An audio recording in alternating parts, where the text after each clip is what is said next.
Hi there, Will here, and welcome to my little home darkroom.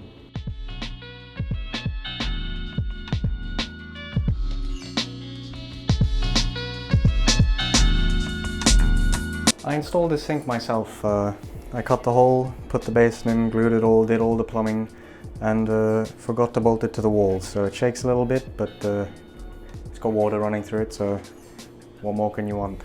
Do excuse me if I hit some weird angles today.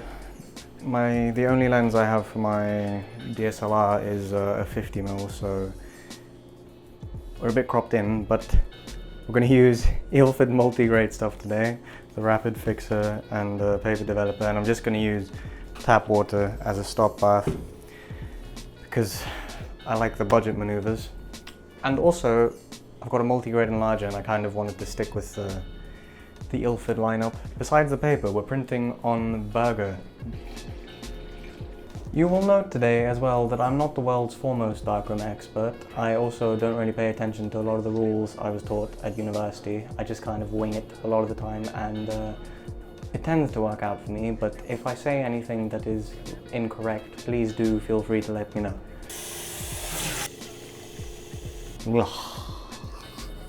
1 litre of fixative, please. This is my lovely Ilford Multigrade 500H Enlarger, which I bought not because I knew it was a grand enlarger, but because it was listed for 1,600 rand, which I think is around $110 or so, maybe, which was next to nothing. And I love it dearly because I don't have to muck around with filters. It's got 2 bulbs in it, a green one and a blue one, and they adjust the contrast for you. I had to replace one of the bulbs because it was dead on arrival, but the bulbs adjust the contrast and you don't have to muck around with filters, and you also don't have to adjust your exposure time like one would if you're using manual filters, because it's all calculated in this nifty Multigrade 500C controller board, which is sick. The negatives we're going to be contacting today are of a shoot I did with my friend Jono, just a test shoot to help him update his modelling portfolio. He's a very cool model and I'm very happy with how the photographs turned out, to be honest. We did a lot of playing around and experimentation, and I think the results show that somewhat. It was shot on HP5 and a roll of T-Max 400, so curious how that's going to affect the contacts, but let's find out. My Enlarger setup sits on top of a washing machine, as you can see, which I like to think of as a step up from sitting on the toilet, but a step down from having its own desk. It's a lovely middle space. Righto, welcome to the fixer zone. I didn't really line this up properly. You'll see in a sec, I'll show it with the light on. But things look decent. When it comes to contact sheets, I kind of always am hoping to have like a nice dark black border, and then for everything else to have the right contrast with it, just to show that things were correctly exposed, but frequently that is not the case. It looks like it could do with more all around. I didn't use a glass plate, so you can probably kind of see, let me just get focus here quick. You can see that there's these weird little light patterns on his sweater, which wasn't actually on the negative, I don't think. There is a light leak on one of these, but that weird situation going on in his sweater is largely down to the negative still being in the plastic sleeves and not pressed down. But I did 2-second increments. 2, 4, 6, 8. Yeah, 8's looking kind of nice. His face is still a bit blown out in the highlights, so we'll do 6-second base exposure from this and add 2 seconds every time to get a more solid idea. The 1-second increments give us quite a good idea of what's going on, but these are actually looking a bit flat. So I'm going to bump up the contrast, maybe to 3, because it was on 2, and see how much of a difference that makes, just so that it doesn't have this washed out look. But the exposure looks to be, see, that's 6, 7, 8, 9, 10, probably around 10, or no, his sweater's still too light at 10. We'll go 11. I think 11. It doesn't really show up properly on camera, but everything's kind of there, except the background maybe, and that doesn't matter to me particularly. Maybe I'll do 13. I'm going to do the full thing now, but I think I'll do 13 seconds just to give it like a little bit more darkness, but everything else looks good. The contrast looks good. There's still detail in the sweater. It's hair. No, everything does look good there. 12. I'll do it 12. 12, grade 3. Okay. Things actually look pretty decent. The 2 frames I did the test on turned out to kind of be the brightest ones on the roll, besides that one, which is of course backlit, and that one which is also backlit. Kind of losing maybe a touch of the highlights in some of them, but overall it's a solid contact sheet. It gives me a good idea of what's going on. And I ended up doing it at 13 seconds, not 11. I kind of second guessed myself, fortunately, otherwise a lot of this stuff would have been a little bit more gone, but you can see what's there, so I'm glad. I'm just going to do the second HP5 contact sheet at the exact same settings. It'll be totally usable because it was a cloudy day and the light barely changed throughout, so I'm going to bosh that out, give you a look, and then hit the T-Max one. The T-Max one, I might do a 10-second base exposure and 1 second tests just to check, because generally the T-Max is slightly different, not hugely, just slightly. In a moment of pure genius, I re-exposed the same contact sheet over there, so if you're in Cape Town and want a free contact sheet, let me know. But this one, as expected, turned out perfectly fine with the same settings as the last roll. That one's a bit overexposed over there and sort of losing the highlights in his shirt in this one, but fully decent. You can totally see what's going on. I reckon I'm going to do the T-Max now. I think I moved the neg while I was doing the test lines on this one, but gave it a 10-second base exposure with 1 second on top, so that's like 10, 11, 12. I kind of like where 12 is. Let me look a bit closer. 10, 11, 12, 12. 12 looks good, but I think you start to lose the detail in his hair at 12. So maybe 11 and a half could be a good middle point. No, you can still see some of the highlights in his hair. Yeah, we'll do 11 and a half. I like 11 and a half. 11 and a half works for me. 11 and a half looks decent to me. It's 11 and a half at grade 2 and a half. Took it down a half a grade from the HP5 just because T-Max is a bit contrastier. But this looks kind of decent. There's still, the highlights are all still there. I mean, barely still there, but you can definitely see. And there's still detail in his hair, which is what I was wanting. I mean, it's just a contact sheet, really. It doesn't even matter that much. I'm going to do it at 11 and a half, grade 2 and a half now, though. So things look somewhat decent. I could probably have given it a bit more time just with regards to the photos of Jono. The highlights kind of, they are there. There's enough detail in them for you to be able to tell what's going on, but maybe an extra 2 seconds would have helped. And checking out some of the other frames in the test stripping, because this one where I was worried about the hair getting lost is actually the only one where the hair was kind of at risk. This is just mainly for reference and to give us an idea of what to expect in printing. So for example, I know to treat these as more contrasty, those as less contrasty, that the highlights are at risk in this frame specifically, that sort of thing. We've got these lovely contact sheets now. It's time to decide which frames we're going to print. I don't know if I'm going to manage more than one this evening. It's already 11 o'clock, but I am a big fan of that one in particular. It's got this stunning light leak just over there that sort of accentuates along the jawline, which is unusual for light leaks.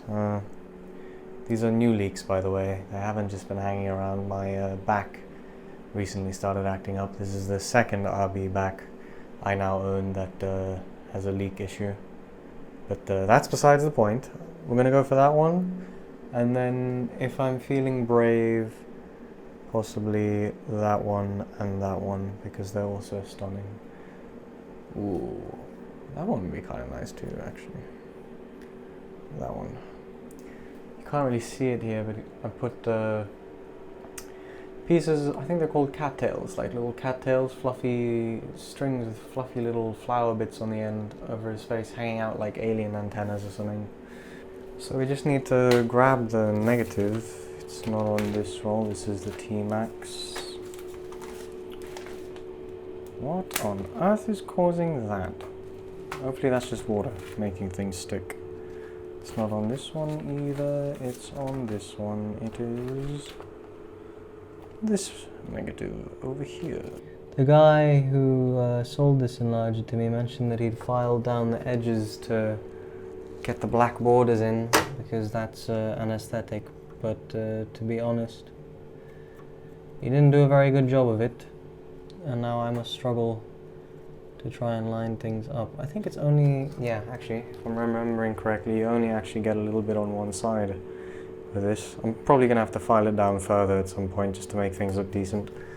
Now it's time to check focus and actually adjust the size of the frame. I'm going to be printing these, I'm not sure what the exact size is. In centimeters, I can't read in the dark. 24 by 30, so lovely 24 by 30 print. So we just need to size that up the way it should be.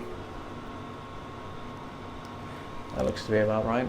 I'm just going to compare it on this contact sheet. Right, that'll do. The focus is actually thrown onto his hair in this one, so it's slightly off of the eyes, but hopefully that doesn't show up too intensely. Okay, hopefully that does the job. Let's hit some test strips.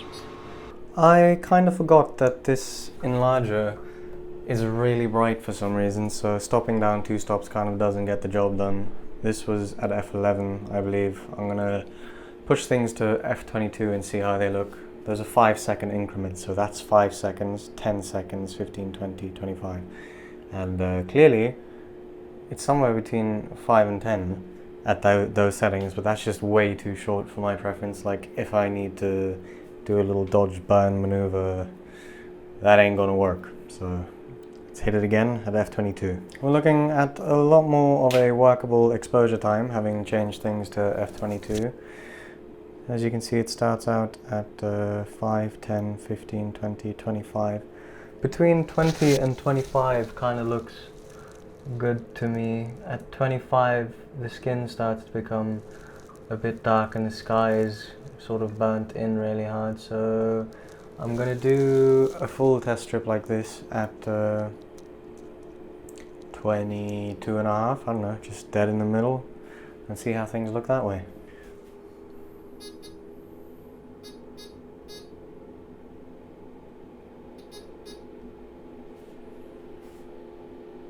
That looks kind of decent to me. I'm not sure how well it's showing up on camera, but the skin is all there.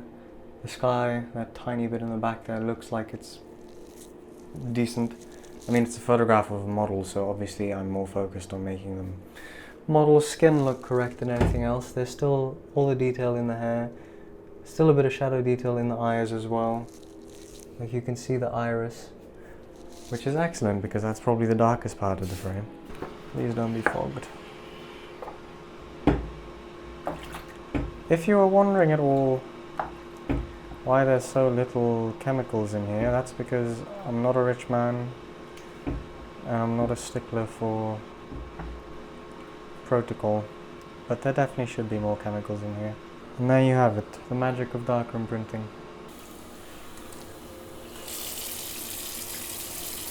Okay, shockingly, that actually printed really, really, really nicely. Like, the neg just did all of the work there for me. It's become quite apparent though that the leak on my back is a bit more than superficial, because there's slight light leaks all around the edges, making it so that things aren't evenly toned, which I could burn in, but for now I'm ecstatic with the tonality and texture of everything to do with the face, down to the sweater and this light leak. Ooh, I love that light leak. I don't know, it's probably not to some people's taste, but it just it accentuates it so much, I reckon. So looking at this thing again, there's actually only a couple of spots on it where things have gone pure white towards the side of the border, namely there and there. There's a straight line here, and this sort of fills in that blankness that would be there, that would just let it bleed into the border itself. So I like it as is. I think it suits it that it's got this patchy sky situation going on in the background.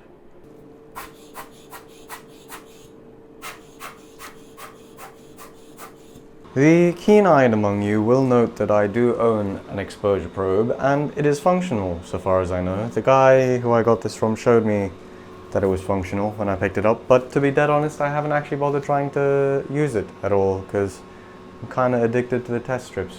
I enjoy them. Righto, 2 new test strips. The first one I gave 18 seconds with 1 second increments because the last HP5 we did was 22.5 at the same settings, but clearly the last one was a bit more overexposed, or a bit better exposed actually, because this on the contact sheet kind of looks like it might be a bit under. Anyway, so then I gave it 10 with 1 second increments, and our exposure is looking to be somewhere along those lines. I guess that's 10, 11, 12, 13. I kind of like where 13 is. There's still detail all over, but even then you're still losing the highlight there. So I think I'm going to do a full strip at 13 and then maybe do a little bit of a burn test on that shoulder area because I don't want it that far gone in the final print. I did a full 13-second exposure on this one just to get an idea of how the tonality would start to come out in the highlights, and it looked good. And then I did the same here, 13 seconds on that top bit, and then 1 second increments on the highlights to try and get an idea of what sort of burn we're looking at. And to me, it kind of looks, I just want it to be showing up. I don't want it to be like deeply burnt in. I just want there to be some highlight detail, and it looks like it'll be around 15 and a half seconds. So I'll add 2 seconds in a burn over there, which is actually quite a quick burn.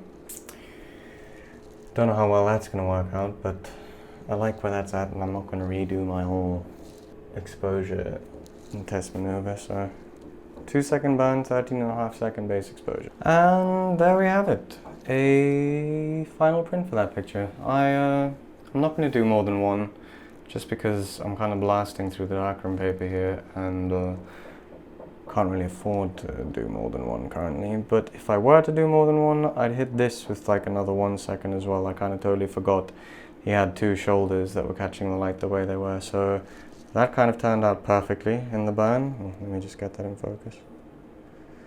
The burn worked just the way I wanted it to on this shoulder. There's still some detail there, but it isn't like completely burnt in to the extent where it looks silly. This one could have done with maybe another second, maybe even half a second, I don't know. I'll note it down, and if I ever get the chance to do a proper final print on this, I'll definitely burn that shoulder in as well, because it kind of distracts from the face. Like, I'd like for the brightest point in the image to be just on the face over there, so that that's what catches you. But yeah, maybe do one more and then we'll be done. Alright though, what are we looking at here? 5 second base exposure with 5 second increments, so that's 5, 10, 15. And things are starting to look decent around 15. I think I'll do a full strip at 14. Yeah, because that's just a bit too dark. Maybe even 13 and a half. Yeah, let's do 13 and a half because I want there to still be some detail in the shadows. That's 13 and a half across the board at the contrast grade of 2 because it's T-Max. I kind of wanted it to compare a bit nicer to the HP5, but it's still looking a bit more contrasty, which I can't really do anything about. I think I might give it 14 seconds though, because the skin is still a bit too bright for me, but I'm going to do the final print now at 14 seconds because I've run out of time, unfortunately, and I need to go start my day. And there we have it, the print. I ended up giving it 14 and a half seconds just because I realized that these things were quite bright little cattails and that they were, to be honest, the focal point of the picture, so I wanted them in somewhat. If I were to do a final proper darkroom print of this, I would probably burn in all of the skin a little bit more, and maybe give a touch less to the background. But to be honest, you can see the separation. I don't know if it shows up on camera. You can see the separation between his the top of his head and the background decently well. So all in all, it's a pretty decent success. I mean, it's obviously more contrasty than the HP5 shots, just because it is T-Max, and T-Max is going to be completely different printing, but I really like that. I think it accomplished exactly what I was looking for in that picture. I sort of wanted a glowy, weird, editorial fashion aspect style thing, and it kind of worked out that way, so I'm glad. Anywho, thanks for joining me in my darkroom. I hope this was fun to watch. Let me see if I can just get a shot of myself lined up here real quick. I hope this was fun to watch, and if you enjoy this, I'll do some more darkroom stuff because I spend a decent amount of time in here. Anyway.